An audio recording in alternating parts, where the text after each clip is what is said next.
Shalom, meus irmãos, sejam bem-vindos. Esse é o canal Verdade Revelada. Hoje você vai observar as raízes da Santa Ceia cristã que é praticada hoje no meio católico e evangélico, e também de alguns meios que se dizem fora do sistema religioso. Bom, vamos entender uma coisa. Em 1 Coríntios 10, 21, Shaul Hachalia, Paulo, o apóstolo, ele diz: não podeis beber o cálice do Altíssimo e o cálice dos demônios. Não podeis ser participantes da mesa do Altíssimo e da mesa dos demônios. Então aqui nós vemos claramente que existem dois tipos de cálices, dois tipos de mesas. Existe a mesa do Altíssimo e existe a mesa dos demônios. Existe o cálice do Altíssimo e o cálice dos demônios, e nós poderemos estar incorrendo em um dos dois. Bom, você está comendo da mesa dos ídolos? Vamos observar algo interessante. São 8 os dias santos durante o ano nos Estados Unidos, em que são praticados os sacrifícios de humanos. São eles o Natal, a Páscoa, o Halloween, Dia das Bruxas. Atente para essa data, a Páscoa. Mas por que durante a Páscoa seriam praticados sacrifícios humanos em uma data tão sagrada? É porque, queridos, há algo estranho nessa Páscoa secular, há algo que não foi contado para nós. Esse é o exemplo de uma missa negra satânica, onde nós vemos essa sacerdotisa com um cálice ali, né, e praticando um ritual. O que nós temos que averiguar é qual é a mesa do Altíssimo, qual é a mesa dos demônios, né? Então vamos lá. Começando aqui, nós observamos que existe na mitologia persa, né, na antiguidade, um deus chamado Mitra. Quem foi Mitra? Ele era filho de Ahura Mazda, ou seja, o filho de Deus que nasceu na Pérsia, assim como o profeta Zoroastro. Mitra saiu de dentro de uma rocha e assim nasceu o filho de Deus que veio pregar sobre o reino de Deus. Um belo dia Mitra viu um touro. Mitra não foi com a cara daquele bicho e resolveu matá-lo. Mitra comeu o sangue e bebeu a carne dele. E assim, Mitra comeu a carne e bebeu o sangue dele.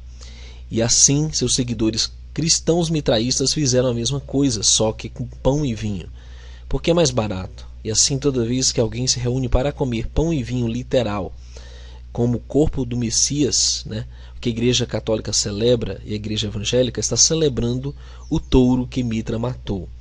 Mitra se tornou muito famoso na antiguidade, que o Império Romano homenageou seu nascimento no dia 25 de dezembro para comemorar seu nascimento no solstício de inverno, e todos celebravam seu nascimento todos os anos.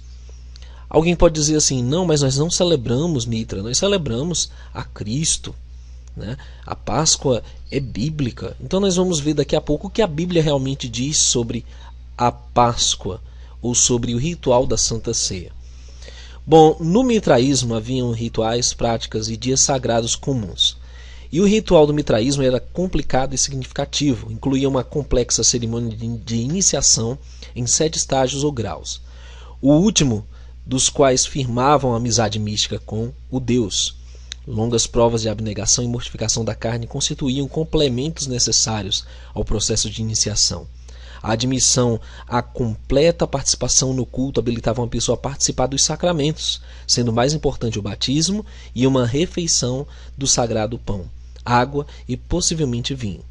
Outras observâncias incluíam a purificação lustral, a ablução cerimonial com água santificada, a queima de incenso, os cânticos sagrados e a guarda dos dias santos. Destes últimos eram exemplos típicos o domingo e o dia 25 de dezembro. Festividade associada ao suposto dia da semana era dedicada a um corpo celeste, uma vez que o Sol, como fonte de luz e fiel aliado de Mitra, era o mais importante desses corpos. Seu dia era naturalmente o mais sagrado. O dia 25 de dezembro possuía também significação solar, sendo a data aproximada do solstício de inverno, marcava a volta do Sol de sua longa viagem ao sul do Equador. Era, em certo sentido, o dia do nascimento do Sol. Então, esse ritual de comer e beber o Deus que eles tinham lá na Pérsia, isso foi transferido para o cristianismo de Constantino, logo no 4º século, e o resultado foi um ritual chamado de transubstanciação. Queridos, isso é muito sério. É um dos elementos mais estranhos do catolicismo, é o consumo canibalístico ritual de seu semideus conhecido como Santa Comunhão ou Eucaristia. Durante a missa católica, eles acreditam que pão e vinho são transformados literalmente na carne e no sangue de Jesus Cristo, que é considerado Filho de Deus em um ritual chamado transubstanciação. Esta não é uma transformação simbólica. O ensinamento central da fé católica é a crença na transubstanciação literal. Os praticantes comem o corpo e o sangue de Cristo para se tornar um com Deus. Então, é um ritual em que eles novamente acreditam estar matando o Messias. Isso é uma blasfêmia porque claramente em Hebreus diz que o sacrifício foi de uma vez por todas, no capítulo 10. E nós sabemos que não há mais necessidade de morte do Messias, uma vez sendo aperfeiçoado o sacrifício e o plano da salvação. E assim se seguem idolatria, paganismo e também um sincretismo religioso, né, uma mistura com elementos da Bíblia. Agora, a grande pergunta é que os sinceros devem estar se fazendo: se não era a ceia de Mitra o que o Messias celebrou, o que era? Em Lucas 22, o evangelho é muito claro, no verso 7 ao 11, que chegou, porém, o dia dos ázimos, em que importava sacrificar a Páscoa. E mandou a Pedro e a João, dizendo: Ide, preparai-nos a Páscoa, para que a comamos. E eles lhes perguntaram: Onde queres que a preparemos?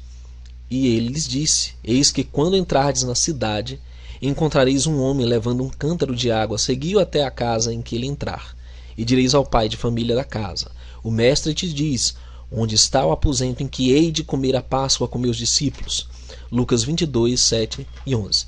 E eu, como todo cristão, católico, evangélico, aprendi que a Santa Ceia era uma ordenança que substituiu a Páscoa. Só que não.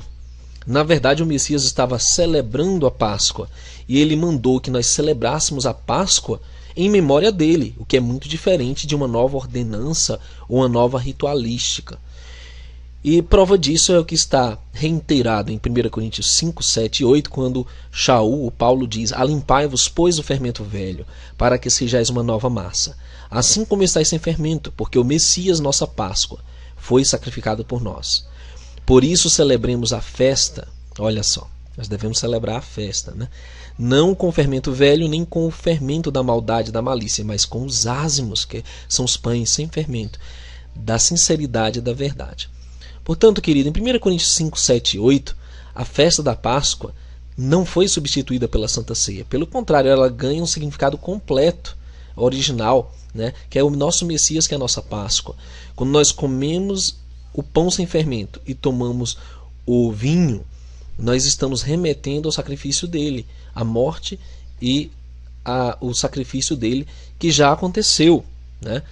O que acontece? A diferença é que a ceia da Páscoa deve ser realizada só na Páscoa bíblica, que difere do cristianismo católico e protestante. Que em Levítico 23, 5 e 6 é muito claro que é no primeiro mês, aos 14 do mês pela tarde, é a Páscoa de Iarro. E aos 15 dias deste mês é a festa dos pães ázimos de Iarro. 7 dias comereis pães ázimos. Então nós, como seguidores do Messias, crentes no Salvador, que chamam de Jesus Cristo, nós chamamos de Yahushua HaMashiach, comemoramos a Páscoa e as demais festas, né, que é uma honra em memória ao nosso Salvador. É diferente do ostensório solar ao deus Mitra do Sol, que é praticado nas religiões, né? E queridos, pense comigo. Se existem diferenças bíblicas entre essa Páscoa que é comemorada, esse partir do pão também, que alguns fora do sistema estão comemorando, nós temos que saber quais são as diferenças para praticarmos o certo. Nós não podemos também ir para o outro extremo e demonizar a Páscoa, ou o rito, ou o ato de tomar, né, o suco da uva e o pão sem fermento. Existe um ponto de equilíbrio e é o bíblico. É o que a Torá nos traz, as Escrituras, e o que o Messias reiterou. Então vemos as diferenças.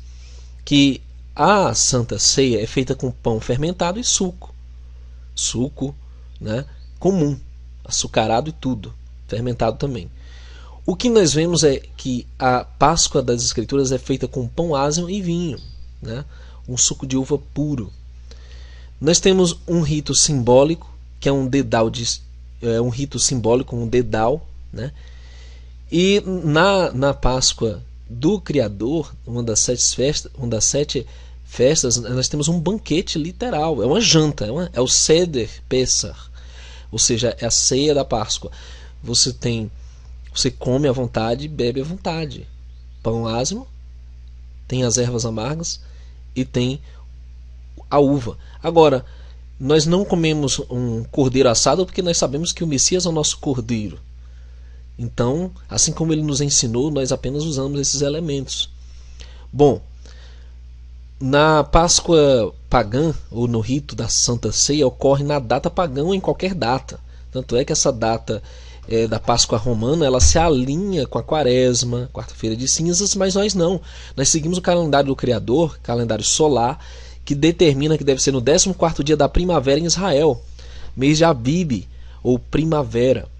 Então, quando você faz uma simples pesquisa para saber quando é a primavera em Israel, você vai calcular 14 dias depois do início da primavera e voilá, você tem o dia da Páscoa correto.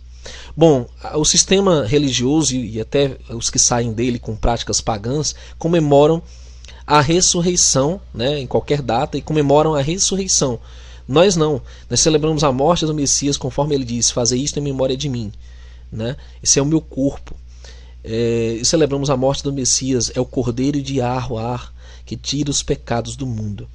Então, queridos, eu convido a você, nesta Páscoa, que eu acredito que será no último dia do mês de março, eu vou estar anunciando mais diretamente a data e mostrando por que no calendário é essa data, e que o Criador abençoe tua vida, que Ele possa iluminar o teu entendimento sobre a verdade, para que nós nos desassociemos de tudo que é pagão, tudo que é vil, tudo que é imundo, tudo que é fermentado, né? O fermento dos fariseus, dos líderes religiosos e daqueles líderes fora do sistema que ainda mantêm o fermento dos fariseus, e possamos seguir as Escrituras, que são nossa única verdade e regra de fé, para adorarmos o Criador na beleza da sua santidade, com pureza e verdade. Que o Criador te abençoe e te guarde em nome de Yahushua, nosso Salvador.